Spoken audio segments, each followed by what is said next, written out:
कुछ दोस्तों के सवाल होते हैं कि वे बार-बार गुलाब का पौधा लाकर लगाते हैं, लेकिन वे पौधे या तो लगते नहीं हैं या तो फिर लगने के थोड़े दिनों ही बाद मर जाते हैं। तो यही कुछ दोस्त इस बात से परेशान रहते हैं कि पौधे तो लग जाते हैं, लेकिन पौधों की ग्रोथ नहीं होती है, उनमें फ्लावरिंग नहीं होती है। तो दोस्तों आज मैं एक ऐसा फर्टिलाइज़र आप लोगों के साथ शेयर करने वाली हूँ कि जो उन सभी पोषक तत्वों से भरपूर है जो कि फ्लावरिंग के लिए और पौधों की अच्छी ग्रोथ के लिए जिम्मेदार होते हैं। इस फर्टिलाइज़र के इस्तेमाल के बाद आपके पौधे में ठीक तरीके से ग्रोथ होगी और बहुत सारी इसमें ब्रांचेज आएंगी और सबसे अच्छी बात तो यह है कि इसमें तुरंत कलियां बनना स्टार्ट हो जाएंगी। तो दोस्तों यह कौन सा फर्टिलाइज़र है और इसको कैसे और कब इस्तेमाल करना है, कितनी मात्रा में इस्तेमाल करना है, साथ में अपने गुलाब के पौधे की और क्या देखभाल करनी है, संपूर्ण जानकारी मिलने वाली है इस वीडियो में। तो प्लीज़ वीडियो पर अंत तक बने रहें, बिना स्किप किए पूरा देखें और जानकारी अगर पसंद आए तो लाइक करें, शेयर करें और चैनल को अभी तक सब्सक्राइब नहीं किया है तो प्लीज़ चैनल को भी सब्सक्राइब करके बेल आइकन को प्रेस कर लें ताकि सारे अपडेट्स आपको मिलते रहें। नमस्कार दोस्तों, स्वागत है मेरे YouTube channel gardening with Poonam में। आप जो यहाँ पर मेरा एक पौधा गुलाब का देख पा रहे हैं, यह इंग्लिश रोज है और इसमें मैंने 2 बार फ्लावरिंग ले लिया है। तो जबकि अभी इसमें बहुत सारी ब्रांचेज भी नहीं है, यह पौधा अभी नया है, 2-3 महीने पुराना पौधा है, बहुत ज़्यादा पुराना नहीं है। तो दोस्तों क्या होता है कि जब हम नया पौधा लेकर आते हैं, लगाते हैं, तो तुरंत ही इसमें ग्रोथ नहीं स्टार्ट हो जाती है। जब पौधा स्थापित हो जाता है, ठीक तरीके से जड़ें पकड़ लेती हैं, उसके बाद ही इसमें धीरे-धीरे नई ग्रोथ आना स्टार्ट होती है। तो थोड़े समय तो ऐसे ही चले जाते हैं, 15-20 दिन, लगभग महीने का ही समय चला जाता है कि जब इसमें ग्रोथ स्टार्ट होती है। तो इसके बाद ग्रोथ स्टार्ट हुई है और आप देख पा रहे हैं कि इसमें यहाँ पर 3-4 ब्रांचेज आ चुकी हैं।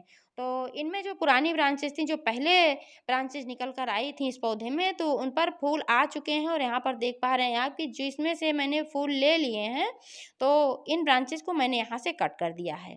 ऐसा इसलिए किया है कि यहाँ से कट करने के बाद फिर यहाँ से किनारे से 2-3 शूट्स निकलेंगे और फिर इसमें नई ब्रांचेज आएंगी।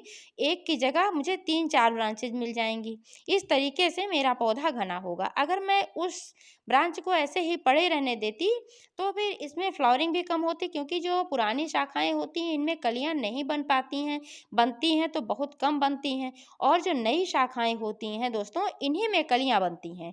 तो सबसे पहला पॉइंट तो आप लोग ये नोट कर लें कि पौधे की कटाई छटाई करते रहना चाहिए, लेकिन इतना भी कटाई छटाई ना करें कि हरदम कटाइए छटाई करते रहें, क्योंकि अगर ऐसा करेंगे तो पौधा अपनी सारी एनर्जी जो है पौधे के बढ़ने में ही लगाता रहेगा, तो फिर कलियां नहीं बनेंगी। आपको कटाई छटाई कब करना है? जब जिस शाखा से आप फ्लावरिंग ले चुके होते हैं उसी शाखा को कट करना है।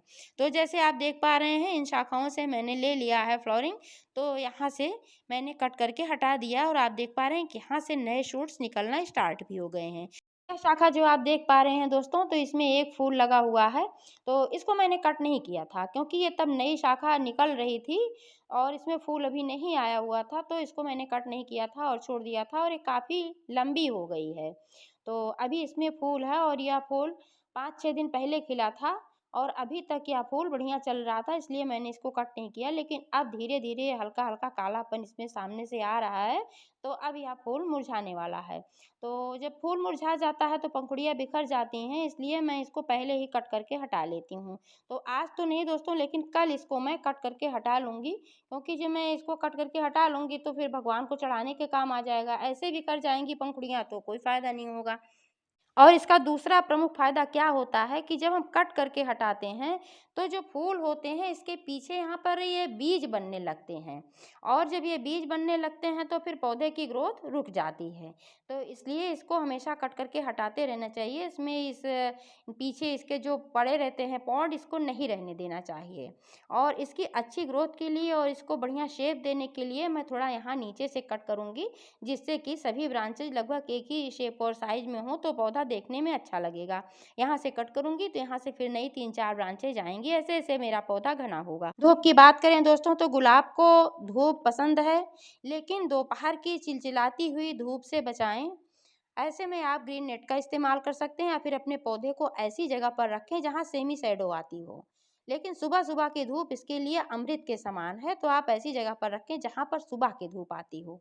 अभी गर्मी का सीज़न आ रहा है दोस्तों, धूप अभी से बहुत तेज़ होने लगी है, हवाएं भी चलती रहती हैं, तो इससे मिट्टी भी ड्राई होती रहती है। इसलिए इस बात का ख्याल रखें कि इसकी मिट्टी की जो नमी है वो बिल्कुल सूखने ना पाए, इसमें नमी बरकरार रहनी चाहिए।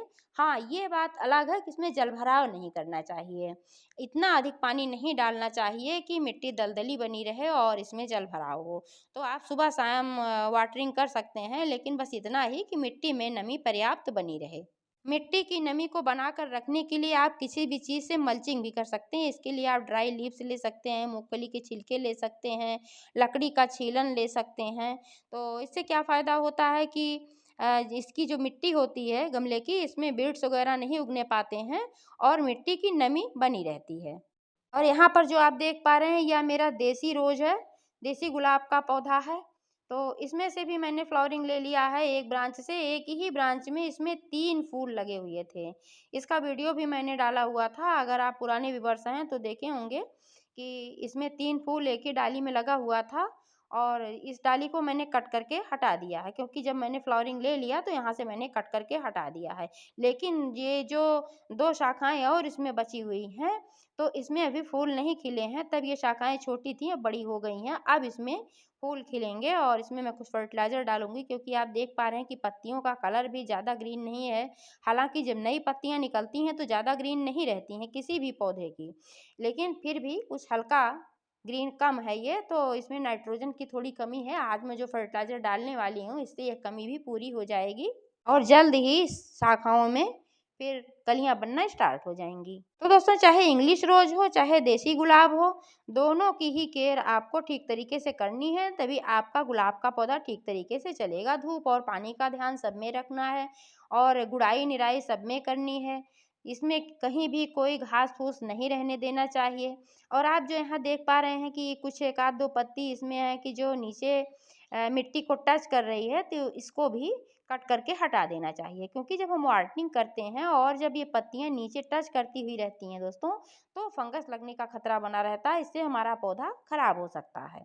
तो चलिए दोस्तों, फर्टिलाइज़र की बारी आती है और आज मैं बता दूं कि इसमें मैं 2 फर्टिलाइज़र डालने वाली हूँ। लेकिन दोस्तों, फर्टिलाइज़र डालने से पहले मिट्टी की गुड़ाई करनी है और मिट्टी की गुड़ाई करके 1 इंच मिट्टी ऊपर से निकाल लेनी है। बहुत ज़्यादा नहीं निकालनी है, सिर्फ 1 इंच मिट्टी ऊपर से निकालनी है। तो इस तरीके से ऐसे ही दोनों गमलों की मैं गुड़ाई कर लेती हूँ और गुड़ाई करने के बाद दोनों में से 1-1 इंच मिट्टी मैं ऐसे ही निकाल लेती हूँ। अब आप देख पा रहे हैं कि दोनों गमलों की गुड़ाई भी हो गई है और मिट्टी भी मैंने निकाल ली है। अब इसमें डालना है फर्टिलाइज़र। तो दोस्तों, सबसे पहले जो फर्टिलाइज़र मैं डालने वाली हूँ यह है जाइम खाद। जाइम खाद आपको किसी भी बीज की दुकान से और कहीं भी खाद की दुकान से बहुत ही आसानी से मिल जाता है और इसमें नाइट्रोजन, फास्फोरस और पोटेशियम की अच्छी मात्रा पाई जाती है।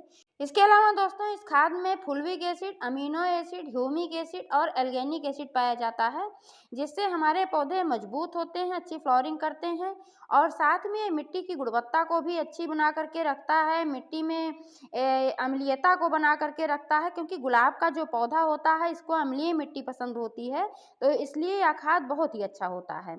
इसके अलावा दोस्तों, इसमें बोरान, जिंक, कॉपर जैसे पोषक तत्व पाए जाते हैं, तो ये मिट्टी में भी सुधार करता है, फल और फूल को बढ़ावा देता है, अच्छी मात्रा में कलियां बनती हैं।